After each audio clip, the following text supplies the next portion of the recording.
Setelah Perang Dunia Kedua dan runtuhnya kolonialisme, negara-negara dunia ketiga memasuki era baru penuh harapan.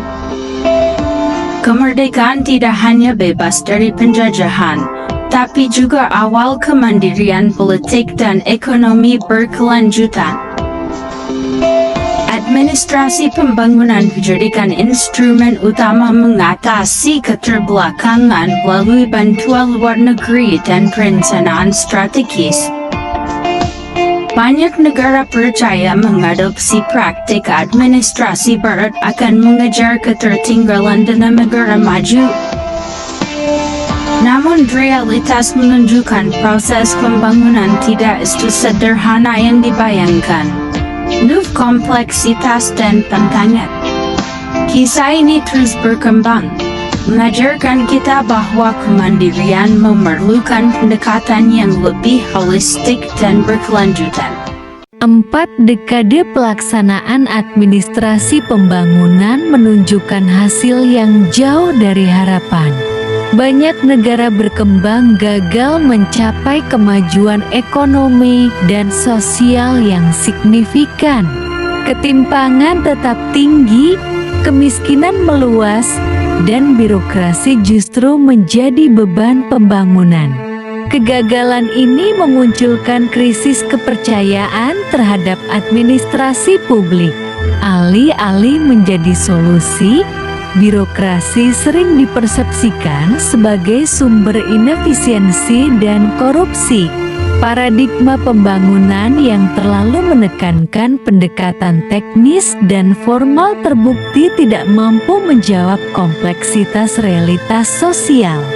Administrasi pembangunan akhirnya terjebak dalam rutinitas tanpa inovasi, memperkuat status quo, dan menjauh dari tujuan kesejahteraan masyarakat. Kegagalan administrasi pembangunan tidak terjadi tanpa sebab. Salah satu faktor utama adalah dominasi perspektif Barat yang mengabaikan kontribusi non-Barat serta budaya lokal. Etnosentrisme dalam perencanaan pembangunan membuat kebijakan sering tidak relevan dengan kondisi masyarakat setempat. Selain itu, bantuan asing yang tidak efektif justru menciptakan ketergantungan jangka panjang. Tanpa prasyarat sosial, politik, dan ekonomi yang memadai, reformasi administratif hanya memperkuat struktur lama. Akibatnya, pembangunan berjalan di tempat dan bahkan memperdalam ketimpangan yang ada. Warisan administratif kolonial dan peniruan model Barat meninggalkan dampak jangka panjang. Banyak negara berkembang meyakini bahwa meniru struktur kelembagaan Barat akan menghasilkan keberhasilan serupa. Namun, tanpa adaptasi kontekstual, sistem ini justru memperlemah kapasitas domestik. Reformasi administratif lebih berfokus pada aspek teknis, mengabaikan dinamika politik dan sosial. Akibatnya, birokrasi tetap tidak inovatif dan gagal menjadi motor perubahan yang sesungguhnya. Sebagai respons, muncul diversifikasi model administrasi dengan penekanan pada desentralisasi dan partisipasi masyarakat. Struktur yang lebih fleksibel diharapkan mampu mendekatkan pelayanan publik kepada rakyat. Namun, tanpa pengawasan yang kuat, desentralisasi juga membuka peluang penyalahgunaan kekuasaan di tingkat lokal. Tantangan ini menuntut keseimbangan antara otonomi dan akuntabilitas. Tenaga administrasi merupakan tulang punggung dari seluruh proses pembangunan. Tanpa aparatur yang kompeten, beretika, dan profesional, kebijakan pembangunan hanya akan berhenti sebagai dokumen perencanaan tanpa dampak nyata bagi masyarakat. Dalam konteks administrasi pembangunan di negara berkembang, permasalahan sumber daya manusia menjadi salah satu tantangan paling krusial. Jumlah pegawai negeri yang besar tidak selalu berbanding lurus dengan kualitas pelayanan publik yang dihasilkan. Banyak aparatur terjebak dalam rutinitas administratif, kurang memiliki kapasitas manajerial, serta minim pemahaman terhadap tujuan pembangunan itu sendiri. Seiring dengan tuntutan reformasi birokrasi, peran tenaga administrasi mengalami transformasi yang signifikan. Aparatur negara tidak lagi diposisikan semata sebagai pelaksana perintah, melainkan sebagai fasilitator pembangunan yang mampu menjembatani kepentingan pemerintah, sektor swasta, dan masyarakat. Hal ini menuntut perubahan paradigma dari birokrasi yang kaku dan hierarkis menuju birokrasi yang adaptif, responsif, dan berorientasi pada pelayanan publik. Namun, perubahan peran ini seringkali tidak diimbangi dengan peningkatan kapasitas sumber daya manusia yang memadai. Perampingan birokrasi yang dilakukan di banyak negara berkembang bertujuan untuk meningkatkan efisiensi dan mengurangi beban anggaran negara. Akan tetapi, kebijakan ini juga membawa risiko, terutama jika dilakukan tanpa perencanaan yang matang. Pengurangan jumlah pegawai tanpa peningkatan kualitas dapat menciptakan celah penyalahgunaan wewenang, meningkatnya praktik informal, serta menurunnya akuntabilitas. Dalam kondisi ini, profesionalisme dan integritas aparatur menjadi kunci utama untuk menjaga kepercayaan publik terhadap administrasi pembangunan. Oleh karena itu, investasi pada pengembangan sumber daya manusia harus menjadi prioritas utama. Pelatihan berkelanjutan, peningkatan kompetensi manajerial, serta penanaman nilai etika dan kejujuran merupakan fondasi bagi terciptanya administrasi pembangunan yang efektif.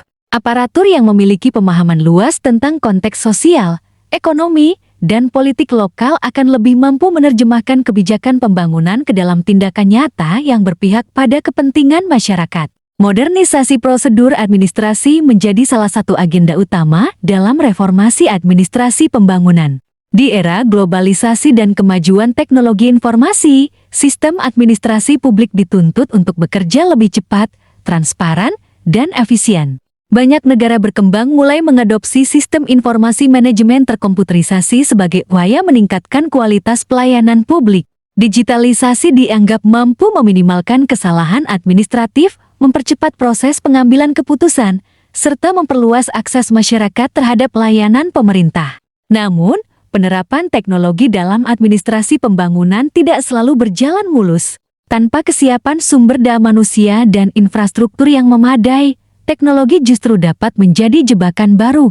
Sistem yang kompleks seringkali tidak dipahami oleh aparatur di tingkat pelaksana, terutama di daerah dan pedesaan. Akibatnya, teknologi hanya menjadi simbol modernisasi tanpa memberikan dampak signifikan terhadap efektivitas administrasi. Selain itu, modernisasi prosedur administrasi juga membawa tantangan baru terkait pengawasan dan akuntabilitas. Penyederhanaan prosedur memang dapat mengurangi birokrasi yang berbelit-belit, tapi di sisi lain membuka peluang penyalahgunaan jika tidak diiringi dengan mekanisme kontrol yang kuat.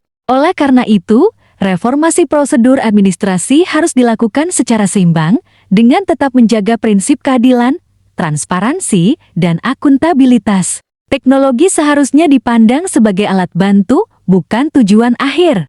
Keberhasilan digitalisasi administrasi pembangunan sangat bergantung pada kemampuan manusia yang mengelolanya. Pelatihan teknis, pemahaman etika digital, serta kesadaran akan risiko dan peluang teknologi menjadi faktor penentu keberhasilan. Dengan pendekatan yang tepat, teknologi dapat menjadi katalisator bagi terciptanya administrasi pembangunan yang modern dan berorientasi pada pelayanan masyarakat. Ya. Memasuki dekade 1990-an, administrasi pembangunan menghadapi tekanan global baru. Bantuan internasional disertai syarat reformasi kebijakan, namun implementasinya sering memicu konflik. Resistensi birokrasi dan peningkatan korupsi menaburkan batas antara kebijakan dan pelaksanaan. Jabatan publik yang seharusnya netral dipengaruhi kepentingan politik, pelemahan profesionalisme. Administrasi kehilangan legitimasi, namun pelajaran dari masa lalu tetap relevan untuk pemerintahan kontemporer. Pengelolaan pembangunan yang baru juga menuntut sistem pelatihan yang lebih komprehensif. Pelatihan tidak hanya berfokus pada keterampilan teknis, tetapi juga pada analisis sosial, pemahaman politik, dan sensitivitas budaya. Dengan demikian, administrator pembangunan mampu merespons dinamika lokal sekaligus memahami tantangan global. Pendekatan baru ini menegaskan bahwa keberhasilan pembangunan sangat bergantung pada kapasitas internal suatu negara. Ketergantungan berlebihan pada bantuan luar negeri dan model pembangunan asing terbukti tidak berkelanjutan. Oleh karena itu, penguatan kapasitas domestik, baik dalam bentuk sumber daya manusia, institusi, maupun pengetahuan lokal, menjadi kunci utama dalam mewujudkan pembangunan yang inklusif dan berkelanjutan. Abad ke-21 menghadirkan tantangan yang semakin kompleks bagi administrasi pembangunan. Masyarakat di negara berkembang menjadi semakin sadar akan hak dan kekuatan politiknya. Tuntutan terhadap transparansi, akuntabilitas, dan partisipasi publik semakin menguat. Dalam situasi ini, administrasi publik tidak lagi dapat bersikap tertutup dan elitis. Namun, meningkatnya kesadaran publik juga diiringi dengan meningkatnya sinisme dan ketidakpercayaan terhadap pemerintah. Janji politik yang tidak terrealisasi, praktik korupsi, serta rendahnya kualitas pelayanan publik memperlemah legitimasi administrasi pembangunan. Di sisi lain, pengaruh agama dan nilai tradisional turut membentuk dinamika administrasi, seringkali memunculkan konflik nilai dalam proses pengambilan kebijakan. Tantangan lain yang tidak kalah penting adalah sulitnya memisahkan politik dan administrasi. Dalam banyak kasus, politisi terlibat langsung dalam pengelolaan birokrasi, sehingga mengaburkan batas antara perumusan kebijakan dan pelaksanaannya. Kondisi ini sering kali menyebabkan inefisiensi, konflik kepentingan, dan penyalahgunaan kekuasaan. Untuk menghadapi tantangan abad ke-21, administrasi pembangunan harus beradaptasi dengan cepat tanpa kehilangan integritas. Penguatan etika, profesionalisme, dan sistem pengawasan menjadi syarat mutlak agar administrasi publik mampu menjalankan fungsinya secara efektif di tengah dinamika sosial dan politik yang terus berubah. Studi kasus reformasi administrasi publik di negara berkembang menunjukkan bahwa perubahan struktural tidak selalu menghasilkan perbaikan substantif.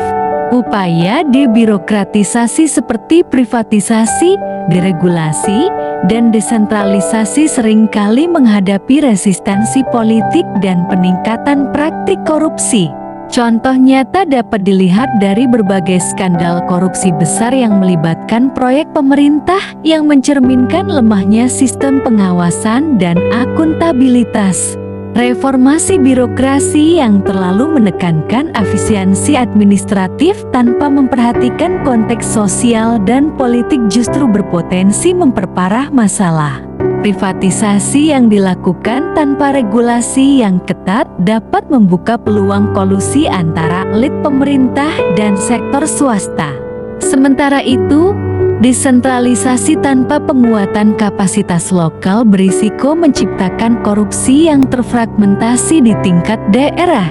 Teori administrasi pembangunan menegaskan bahwa reformasi yang efektif harus berlandaskan pada peningkatan kapasitas lokal, profesionalisme, serta integrasi nilai budaya.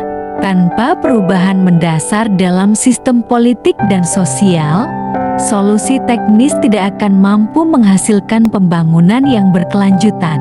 Mini proyek pembangunan pedesaan menyoroti pentingnya penguatan kapasitas administrasi di tingkat akar rumput. Wilayah pedesaan seringkali menghadapi keterbatasan sumber daya manusia, infrastruktur, dan akses informasi. Akibatnya, terjadi kesenjangan antara perencanaan pembangunan di tingkat pusat dengan implementasi di lapangan. Program ini bertujuan meningkatkan kemampuan teknis dan manajerial aparatur desa, mendorong profesionalisme yang beretika, serta memperkuat partisipasi masyarakat. Melalui pelatihan, pendampingan, dan pemanfaatan teknologi informasi, diharapkan administrasi pembangunan di pedesaan menjadi lebih efektif dan transparan. Keberhasilan mini project ini diukur melalui peningkatan kapasitas aparatur, berfungsinya sistem informasi digital, serta meningkatnya kepercayaan masyarakat terhadap pemerintah desa. Dengan pendekatan partisipatif dan berkelanjutan, pembangunan pedesaan diharapkan mampu menciptakan kemandirian lokal dan mengurangi ketimpangan pembangunan antar wilayah.